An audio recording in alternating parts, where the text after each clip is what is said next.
When I pulled into the long-forgotten driveway of my late grandfather's old country property after a decade of being away, I didn't expect the place to look exactly the same: quiet, surrounded by towering oaks and pines, the little wooden mailbox leaning to the side as though time itself had bent it. But I also didn't expect the trouble that awaited me in the form of a woman who had made herself queen of the neighborhood during my absence. 10 years earlier, I had left this town right after high school, determined to carve out a life for myself elsewhere. And after moving around and working different jobs, I received the shocking news that my grandfather had passed away, leaving me the very land that had been in our family for generations. This wasn't just some parcel of land on the edge of town, it was a full homestead, with a modest cabin, a barn, a garden area, and several acres of woods that bordered the community managed by the Homeowners Association, an HOA that had slowly swallowed up every bit of property around my grandfather's place over the years. He had been a stubborn man, refusing to sell to the developers, refusing to bow to the HOA's endless demands, and I had admired that about him, even if I didn't fully understand it when I was younger.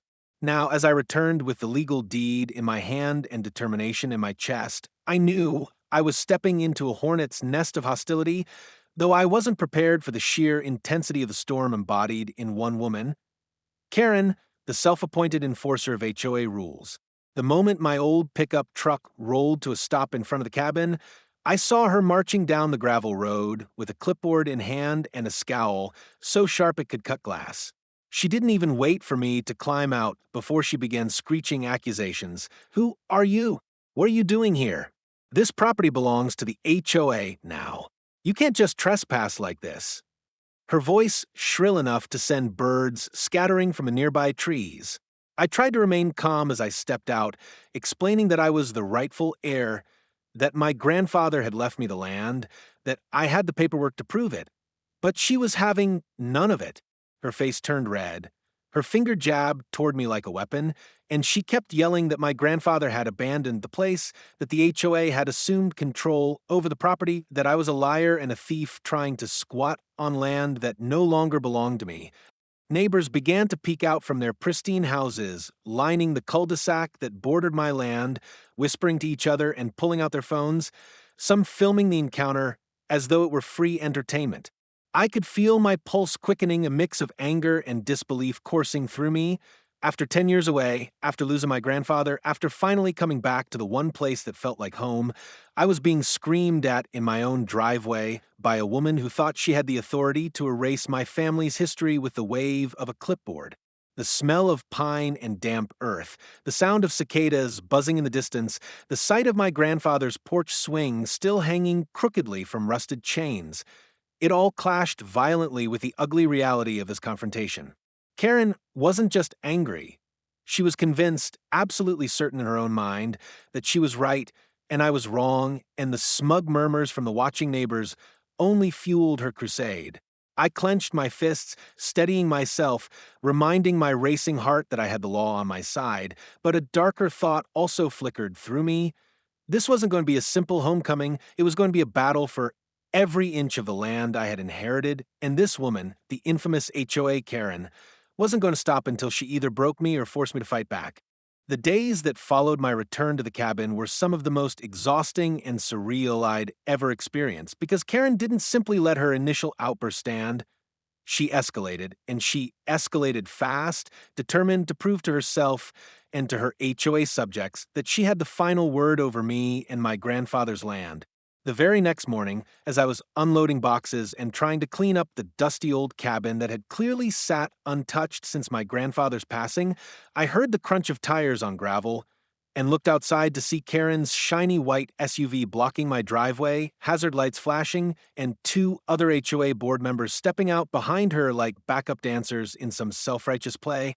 She stormed up the steps of the porch without knocking, clipboard in one hand, phone in the other, and barked, "You are in violation of HOA regulations number 12, 19, and 34.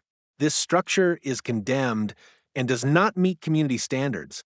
You are hereby ordered to vacate immediately." Her voice was shrill enough to make the windows rattle, and the men behind her nodded dutifully, one even starting to snap pictures of the peeling paint on the cabin's siding. I felt my chest tighten with both fury and disbelief because not only did they have no jurisdiction over me, but they were deliberately trying to intimidate me into leaving my own property. I calmly but firmly told her again that the property was never under HOA control, that I had inherited it legally, and that if she persisted, I would call the sheriff. At the mention of law enforcement, her face twisted into an ugly sneer, and she spat back that the sheriff already knows about your kind and that squatters like you get dragged out in handcuffs every day. Her words cut deeper than she realized, because they weren't just insults. They were an attempt to strip me of legitimacy, to erase my connection to the land my grandfather had poured his soul into, and it infuriated me beyond belief. That day ended with me actually driving down to the county clerk's office, pulling certified copies of the deed and will, and marching back onto the land with the documents in hand like a soldier carrying proof of his right to exist. I laid the paperwork right on the hood of her SUV as she and her cronies lurked at the property line, daring her to dispute it, and though she glanced at it with narrowed eyes, she quickly pivoted, muttering that paperwork doesn't mean anything here, the HOA makes the rules. That phrase, the HOA makes the rules, echoed in my head like a threat and a promise. And I knew then that this wasn't just about me reclaiming my home, it was about standing up against a system of control that had bullied people for years, a system my grandfather had resisted until the day he died. Over the next week, Karen launched a full-blown harassment campaign against me, as though I had personally declared war on her empire. Every day, I found new notices taped to the cabin door, each one citing fabricated violations, unapproved fencing, unauthorized dwelling, improper lawn maintenance, even though the grass and trees had been there for decades. I caught her trespassing onto the land more than once, snapping pictures, muttering into her phone, sometimes with other board members in tow like an entourage. One afternoon, I returned from town with groceries, only to find bright orange eviction notice signs plastered across the porch, each one bearing the HOA letterhead but no legal authority whatsoever.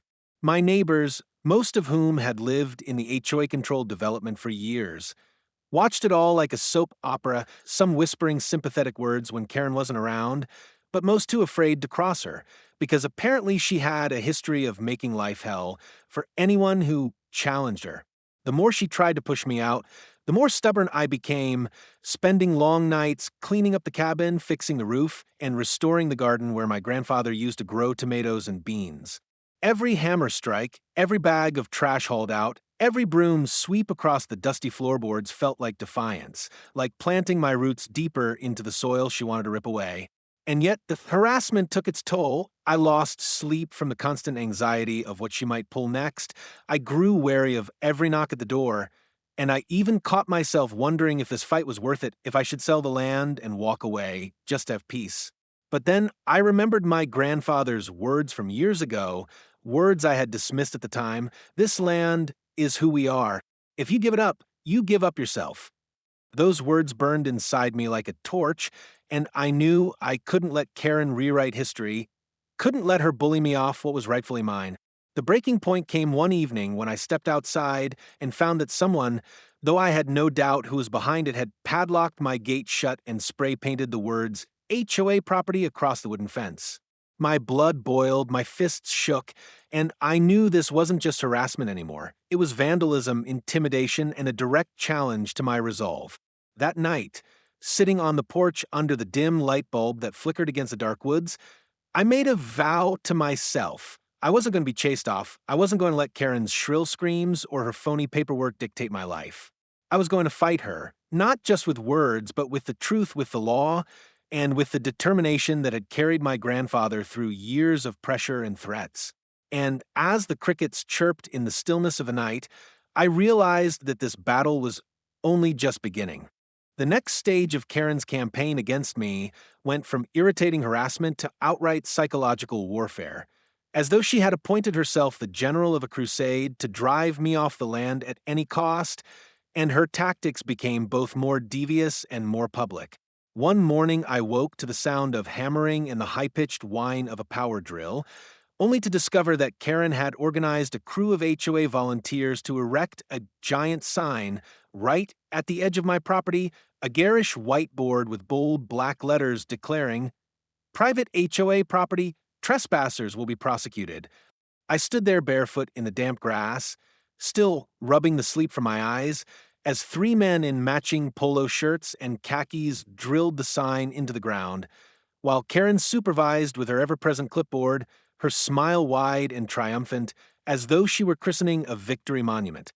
Rage bubbled inside me as I stormed over, demanding to know what in the world they thought they were doing, and when I reminded them that this land had never been annexed into the HOA, Karen simply smirked and said, "Well, it is now.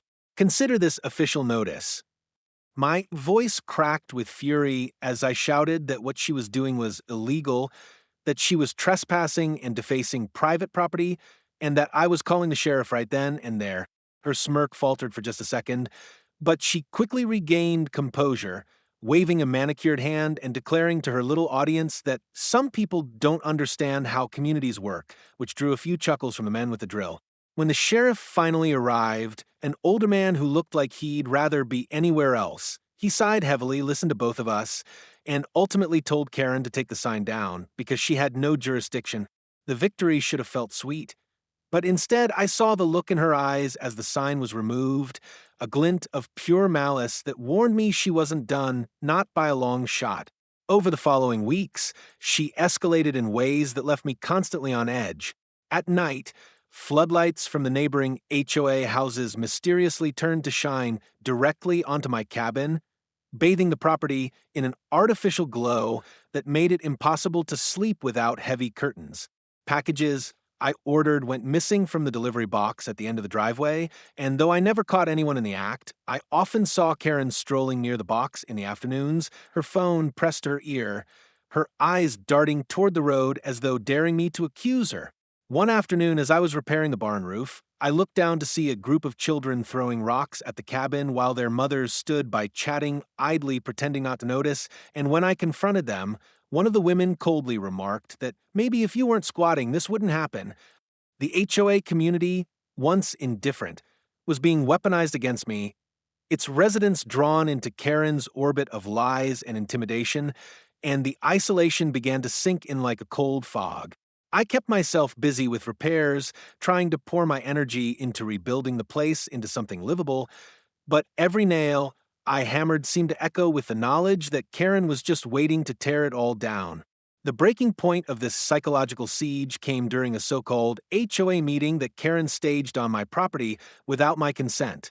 I returned from town one evening to find a semicircle of folding chairs set up on the edge of the driveway, a makeshift podium at the front, and Karen standing tall before a crowd of nearly 30 residents, declaring loudly that this squatter has stolen land from the community and that we, as neighbors, have a duty to protect our investment and our homes. The crowd murmured with unease, some nodding, some clearly uncomfortable, and I felt something inside me snap as I strode up to the group, waving the deed high in the air and shouting over Karen's shrill voice that I was not a squatter, that this land had been in my family for generations, and that I had every right to live here. For a brief moment, the crowd fell silent, their eyes darting between me and Karen, weighing the evidence against her venom. But Karen, never one to lose face, launched into another tirade, accusing me of forging documents, of fabricating my identity, even of taking advantage of a dead man's property. My hands shook with fury, my heart thundered, and I told her point blank that if she didn't leave immediately, I would press charges for harassment, trespassing, and defamation.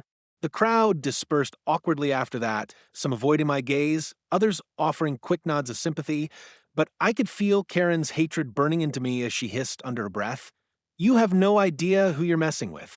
That night, sitting on the porch with the crickets, singing and the stars glowing faintly above, I realized that this wasn't just about Karen anymore. It was about the principle of standing your ground when bullies try to take what's yours.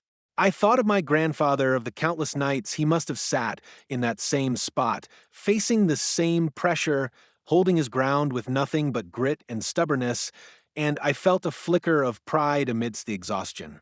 Karen had thrown everything she had at me: shame, intimidation, manipulation, and I was still standing. But deep down, I also knew that the final confrontation was looming, that she wasn't going to retreat quietly, and that if I wanted to keep my home, I'd have to be ready for the ugliest fight yet. The final showdown with Karen came sooner than I expected, and it was uglier than anything I could have imagined, because when her campaign of intimidation, lies, and harassment failed to push me off the land, she resorted to the one weapon she thought would end me for good: outright sabotage. It began one humid evening when I returned from the hardware store with supplies to continue repairing the cabin and found the front door hanging wide open, the hinges splintered, and the smell of gasoline lingering faintly in the air. My heart dropped as I rushed inside, terrified that someone had set fire to the place, only to discover that while nothing had been burned, the interior had been ransacked, drawers overturned, furniture toppled, and a crude, spray-painted message across the wall reading, "Get out or else." I knew immediately whose fingerprints were on this, if not literally, then figuratively, because Karen's vendetta had been escalating steadily toward violence. I called the sheriff, who dutifully came, took pictures, and filed a report, but his tired eyes told me not to expect much. "No witnesses, no cameras, no suspects," he muttered, before suggesting I install security equipment if I wanted proof next time. That night, as I swept broken glass from the floor and scrubbed paint from the wall, something inside me hardened. If Karen wanted a war, I would give her one, not with fists or vandalism, but with the one thing she couldn't bully or bend: proof. The very next day, I invested in cameras, floodlights, and motion detectors, wiring them all around the cabin and barn until the place looked like a fortress. I also made another trip to the county courthouse, pulling every record I could find about the property's ownership, HOA boundaries, and zoning laws, stacking them into a folder as thick as a phone book. For 2 weeks, I lived in a tense standoff, repairing by day, watching by night, until finally one midnight the cameras caught her, Karen herself, creeping onto my property with bolt cutters in hand, attempting to snap the lock on my barn. My blood boiled as I watched her grainy figure on the monitor, and with my phone already recording, I called the sheriff and told him to come immediately. This time, there was no shrug, no half-hearted dismissal, because when the deputies arrived and I played the footage, they had no choice but to confront her. I stood on the porch, arms crossed, heart pounding as the red and blue lights flashed against the trees, and Karen, caught red-handed, tried to bluster her way out of the situation, claiming she was conducting an HOA inspection and that the barn was a safety hazard to the community. But her words fell flat against the undeniable evidence of her trespassing with tools meant to break and enter, and for the first time, I saw fear flicker in her eyes as the deputies slapped her with a citation and warned her that any further harassment would result in criminal charges. The neighbors gathered at the edge of the road, phones raised, capturing the sight of their once invincible HOA queen being escorted away, her voice shrill and panicked as she screeched that this isn't over and you'll regret this. But the spell had been broken. Over the next week, the atmosphere in the neighborhood shifted noticeably. People who had once whispered or avoided me now waved as I passed, some even coming by with quiet apologies for not speaking up sooner, admitting that Karen had ruled with fear for years and that my refusal to bow down had inspired them. At the next official HOA meeting, which I attended at the community center armed with my thick binder of legal documents, Karen's seat at the head of the table was conspicuously empty, and though she still tried to stir up trouble from afar, the board voted to formally acknowledge that my property was outside their jurisdiction and always had been. The victory wasn't just on paper, it was in the air itself, in the way the tension that had gripped me since returning finally lifted, leaving only relief and a fierce pride. Standing on the porch one evening, watching the sun dip behind the trees and the sky burn orange and pink, I felt my grandfather's presence more strongly than ever, as though he were sitting right beside me, nodding with that quiet, stubborn smile of his. The land was mine not because a deed said so, but because I had fought for it, because I had refused to let anyone, no matter how loud, how entitled, or how relentless, erase the history and the roots that ran through the soil. Karen eventually faded from the neighborhood, her reputation in tatters, her control dismantled, and while I knew she would always harbor resentment, I no longer cared. What mattered was that I had come back after 10 long years, faced the storm she unleashed, and emerged standing tall on the land my grandfather had entrusted to me. The cabin, though still humble, gleamed with fresh paint and sturdy repairs. The garden bloomed again with tomatoes and beans, and the barn, once on the verge of collapse, now stood strong, a testament to perseverance. Neighbors who had once been strangers now came by with pies, with tools, with offers of help, slowly weaving me into a community not ruled by fear, but by mutual respect. And as the cicadas hummed their eternal song and the porch swing creaked gently in the evening breeze, I knew this was more than a victory over Karen. It was a reclaiming of myself, of my family's legacy, and of the belief that sometimes the only way to protect what matters most is to plant your feet firmly on the ground and refuse to be moved.